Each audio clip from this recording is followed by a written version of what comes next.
Bien, on va parler ce soir de la Libye, les forces pro-GNA qui ont repris le contrôle de l'aéroport international de Tripoli. Nous évoquerons également le Sénégal, des manifestations pour réclamer la levée du couvre-feu, la République démocratique du Congo, la reprise du giga-procès après la mort du juge président et puis au Togo, l'attentat, le drame de Lungui, 13 ans après, l'enquête toujours au point mort. Nous parlons de ces sujets ce soir avec Firmin Teko Agbo, chroniqueur politique. Bonsoir Firmin. Bonsoir Samuel, merci de m'avoir invité. Thierry Afanoukoé, administrateur du site gapola.net. Bonsoir Thierry. Bonsoir Samuel et bonsoir à toutes et à tous. On commence avec la Libye. Les forces du gouvernement libyen d'Union nationale ont annoncé mercredi avoir repris le contrôle de l'aéroport international de Tripoli hors service depuis 2014 après de violents combats contre les forces loyales au maréchal Khalifa Haftar, l'homme fort de l'Est libyen. Nos forces ont entièrement libéré l'aéroport international de Tripoli, a indiqué le porte-parole des forces pro-GNA, Mohamed Nyounou, dans un communiqué. Alors, c'est un nouveau revers, il faut le dire, pour le maréchal Khalifa Haftar, Firmin, parce que le maréchal, on se rappelle au moment où il commençait cette attaque en avril 2019, il parlait même d'une blitzkrieg, la guerre éclair. Ça fait plus d'1 an et là, il est en train de reculer. Oui, exactement. Ça fait déjà, banalement, c'était en avril passé, ça faisait 1 an. Oui, 1 an, 2 mois, il est en train de reculer. Et surtout, avec l'appui des Nations Unies, ces forces sont en train de perdre du terrain, en quelque sorte.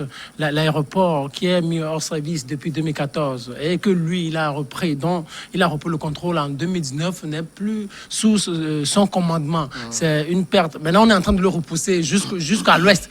Je me demande comment il va s'en sortir maintenant. Mais il faut toujours se poser beaucoup de questions du moment où il est toujours soutenu par les Émirats Arabes Unis et la Russie. Parce que Vladimir Poutine aussi ne va pas se laisser faire dans cette situation du moment où il est en guerre contre l'Occident. Puisque là-bas, c'est l'Est contre l'Ouest qui est là-bas. Aujourd'hui, les forces pro-GNA soutenues par les Nations Unies, soutenues par la Turquie, sont en quelque sorte en guerre contre la Russie, même si cela ne dit pas son nom fondamentalement. Mais au-delà de tout, ce qu'il faut soulever, c'est que c'est le peuple libyen qui est en train de perdre. Est-ce qu'il ne faudrait pas trouver une solution, un accord pour que les protagonistes s'asseyent autour d'une table de discussion, de dialogue, pour discuter un peu des problèmes du moment et de l'avenir de la Libye. Les Occidentaux et les Orientaux sont en train de jouer leur survie là-bas, ou leur vie, où ils redessinent complètement la carte de la Libye à leur profit. Ils ne pensent pas au peuple libyen. Autant la guerre dure, autant leurs profits vont en crescendo. Donc, mais le peuple libyen est en train de perdre. Les forces, que ce soit les forces pro-GNA, les forces maréchal Haftar, ces forces-là croient qu'elles sont en train de faire quelque chose. Mais au fond, elles jouent un rôle pour les Occidentaux et leurs adversaires. Mais ils sont en train de perdre, tout comme le peuple libyen. L'important aujourd'hui, c'est de trouver un terrain d'entente pour arriver à planir les divergences et repenser fondamentalement l'avenir de la Libye. Parce que le peuple libyen est en train de souffrir depuis 2011, après le décès de Kadhafi le 20 octobre 2011, et avec tous ces centaines de morts, avec ces milliers de déplacés. Il faut fondamentalement que les Libyens pensent à leur avenir.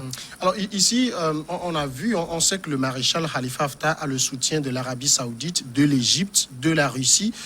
Du côté du GNA, ils n'ont le soutien que de la Turquie, mais ils font des exploits actuellement. Oui, n'oubliez pas que la Turquie est également une force. Et depuis que la Turquie est rentrée dans le jeu, il y a un véritable rapport de force. Et les forces se sont équilibrées sur le terrain. Et cet exploit-là de la reprise de cet aéroport-là a été possible avec la mise en service des drones turcs.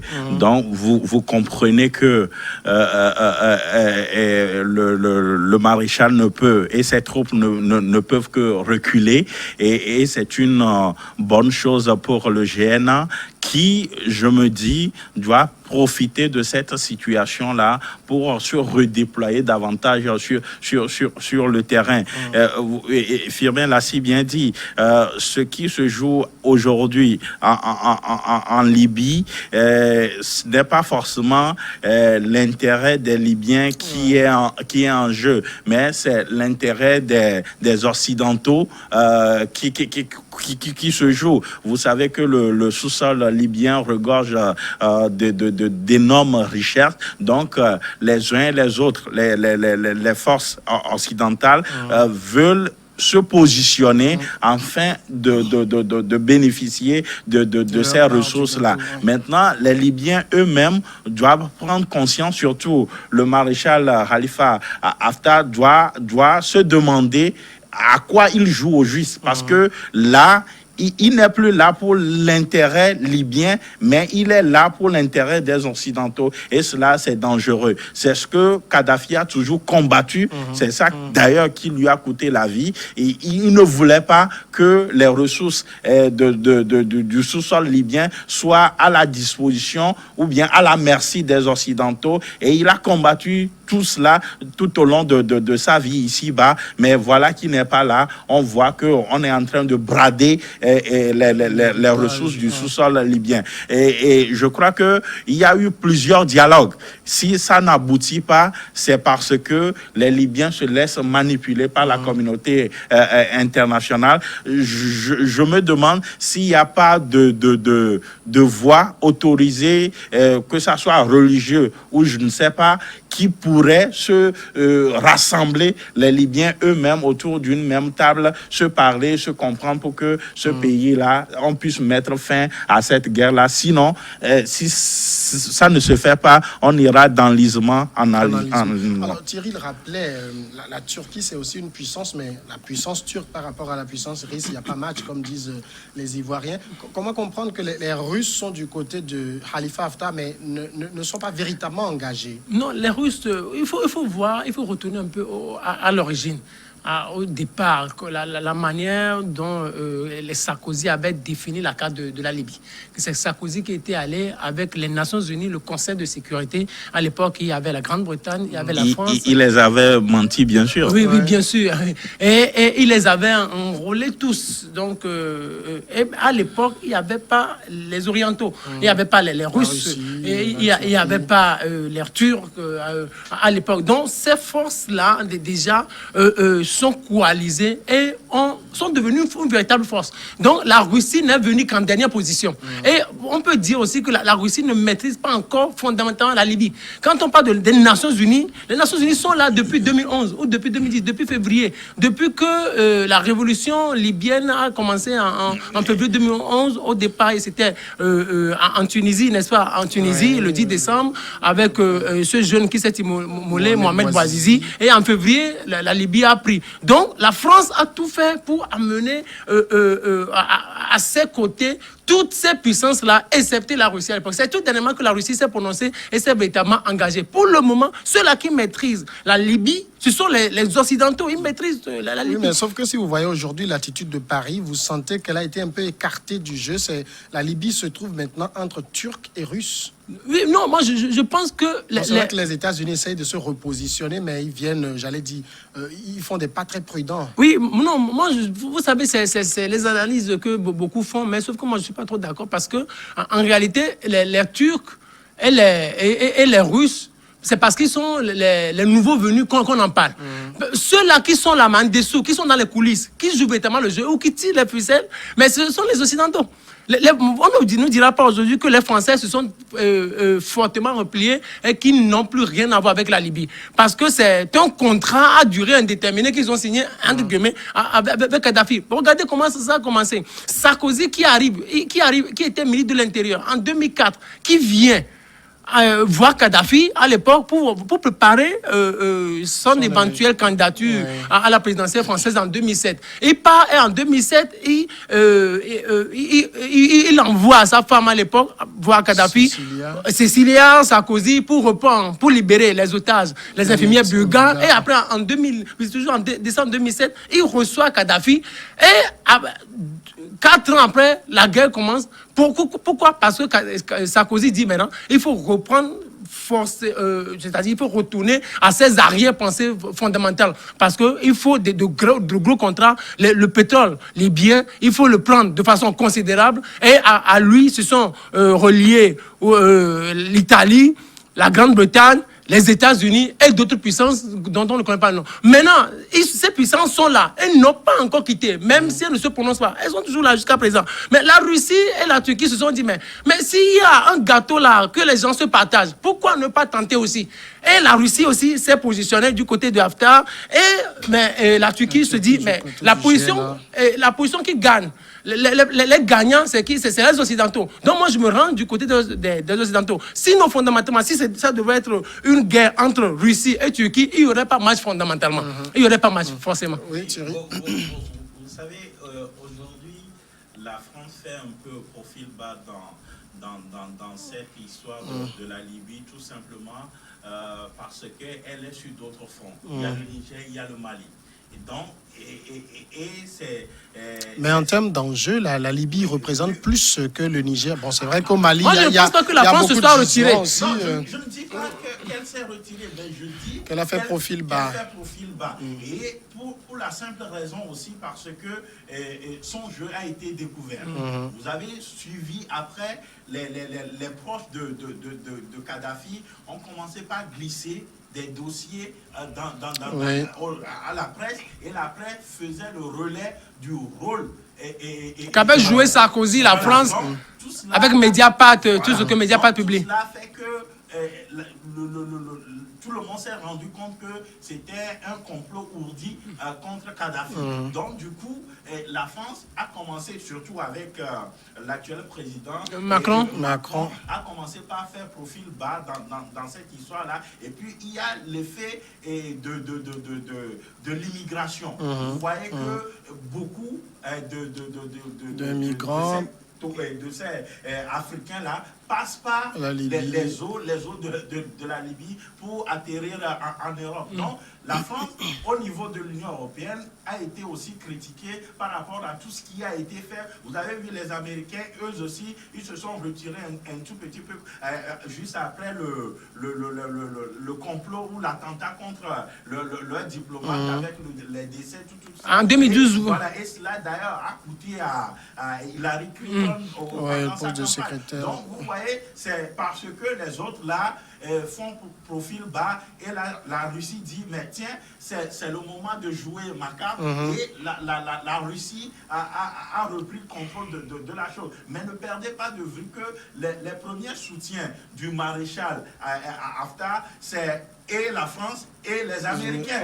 Donc, ils sont là, mais ils laissent la Russie faire. Maintenant que la Turquie, n'oubliez pas que Erdogan aussi aime parler de lui à l'international. Donc, Erdogan a bien observé, c'est un peu ce qui se joue en Syrie. Ils sont en train de transposer en Libye. Et Erdogan a dit, voilà, je peux faire quelque chose. Et Erdogan s'est appuyé sur le GNA et voilà les résultats. Vous savez, même avant les derniers affrontements, entre-temps, Erdogan et Poutine, ils se sont parlé pour s'entendre sur le cas libyen. Mais les réalités sur le terrain sont tout autres. Comme je l'ai dit, les réserves de pétrole, les sous-sols libyens sont énormes au point où chacun se dit que s'il arrive à bien se positionner, il pourra tirer énormément profit. De toute façon, actuellement, on le voit, le maréchal Khalifa Haftar qui était parti c'est-à-dire, il se présentait comme la véritable force, celui qui allait unifier la Libye. Là, il perd du terrain. Est-ce qu'on doit comprendre cela comme l'Arabie Saoudite, qui sont également son soutien, l'Égypte? ne fournisse plus les armes, en tout cas, de quoi nourrir son combat à lui. Non, au fait, est-ce que la Libye fait partie des priorités de l'agenda de ces puissances, de l'Arabie Saoudite? Mais la Libye, c'est pas rien. Non? Oui, c'est pas rien. Du moment où il y a les Nations Unies et d'autres puissances, là, avant que ces puissances n'arrivent, est-ce que ça fait partie de la puissance? Parce que si guerre, il devrait y avoir entre Russie, d'une part, entre Russie Et Turquie. non, Russie et l'autre puissance, Arabie Saoudite et Turquie, en réalité, s'il devrait y avoir guerre, il n'y aurait pas de match au fait. Non, c'est parce que c'est la Libye.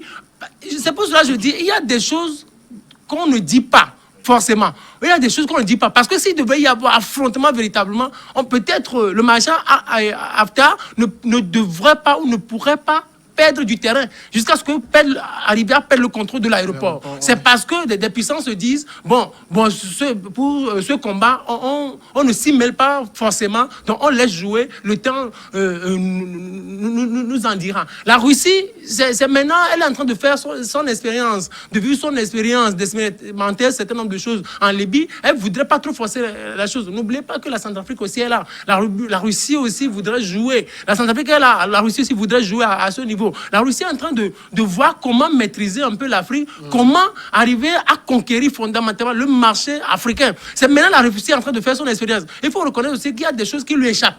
Il y a des choses qui lui échappent. Le terrain africain lui échappe. Oui, longtemps absente. Mais sauf que moi, je le dirais toujours, mais le territoire libyen appartient beaucoup plus aux Occidentaux. Parce que même avant que Kadhafi ne meure ou avant que Kadhafi ne renoue avec la communauté internationale, on l'a dit ici, il avait réservé les meilleurs puits de pétrole aux Occidentaux. Quand Condoleezza Rice était arrivé en 2007, on lui a fait voir les puits de pétrole qui étaient réservés aux Américains. Et c'est là où les Américains lui avaient donné leur bénédiction. Quand vous voyez, par exemple, Sarkozy, Kadhafi lui avait promis un certain nombre de choses. Des milliards pour financer sa campagne, des contrats de 10 milliards avec l'État français. Donc, comment puiser fondamentalement ou fortement le pétrole libyen? Il y a tous ces contrats-là. Donc, ils n'ont pas encore fini de puiser le pétrole libyen. Donc, c'est les nouveaux venus, comment je les appelle, les nouveaux venus, c'est maintenant ils sont en train d'expérimenter le cas libyen. Donc, ils ne savent pas exactement comment ça se passe. Mais au fil des années, si la guerre, on n'arrive pas à y mettre fin, au fil des années, la Russie va essayer d'occuper une bonne portion du territoire libyen. La Turquie aussi va aller de victoire en victoire. Mais ce sont les Libyens qui perdront toujours du terrain. Et juste ajouter ceci, ça dit que Kadhafi, de son vivant, avait constitué je ne sais pas comment il faut le dire, mais disposait de véritables armes. Et vous avez vu quand les Occidentaux se sont pris à lui, si à l'époque il n'y avait pas les interventions de l'OTAN, parce que la frappe aérienne, c'était beaucoup plus l'OTAN. On avait détruit les bases militaires, les casernes, tout ça là. Donc je me dis que tout n'a pas été totalement détruit.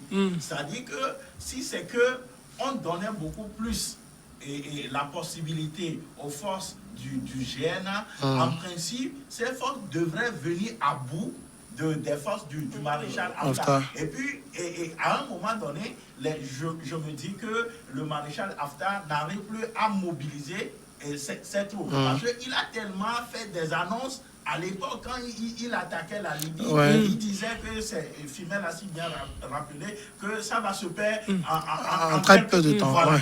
Alors qu'au fur et à mesure qu'on avance, on se rend compte que le terrain est difficilement maîtrisable. Donc, tout cela peut faire qu'il y a une démotivation au niveau des combattants. D'accord. On marque d'abord la pause et on revient continuer de parler de ce sujet.